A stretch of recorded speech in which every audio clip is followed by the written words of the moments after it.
দেখে আসছেন তার থেকে বেরোতে পারবেন। আপনাকে কেউ গুম করবে না কথা বলার জন্য। এখন যেমন আপনি কথা বলতে পারছেন, ভবিষ্যতেও যাতে আপনি কথা বলতে পারেন। ভবিষ্যতে যারা যারা শাসন ব্যবস্থা আসবে তারা যেন নিজেদেরকে রাজা বাদশাহ মনে না করেন।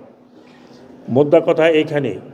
বাকি যেগুলো কিছু কনস্টিটিউশন পরিবর্তন আনা দরকার, যেমন প্রধানমন্ত্রীর একক ক্ষমতা নয়, প্রধানমন্ত্রীর ক্ষমতা হবে ক্যাবিনেট, প্রধানমন্ত্রীর ক্ষমতা ভাগাভাগি হবে রাষ্ট্রপতির সাথে, যাতে রাষ্ট্রপতি তিনি শুধুমাত্র সিল মারার জন্য না বসে থাকেন, তিনি কোনো অন্যায় অবিচার হলে যাতে তার মধ্যে উনি ইন্টারভেন করতে পারেন।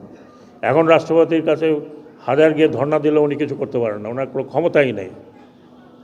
ওনার একমাত্র ক্ষমতা হচ্ছে ওই 16 ডিসেম্বর আর 21শে ফেব্রুয়ারিতে গিয়ে ফুল দেওয়া, আর কোনো মাজার টাজারও গেলে উনি ফুল দেওয়া, আর কোনো কিছু নাই। রাষ্ট্রপতির এখানে কোনো কাজ নাই, ওনার কোনো ক্ষমতাই নেই। যদি রাষ্ট্রপতিকে ক্ষমতা দেওয়া হতো তাহলে প্রধানমন্ত্রী এরকম স্বৈরাচারী হতে পারতো না বা পারে না। এই আমি নাটসেল টোটালি আপনাকে যেটা বললাম। বাকি দ্বিকক্ষ ইত্যাদি এগুলো তো আপনার আইনের ব্যাপার। দ্বিকক্ষ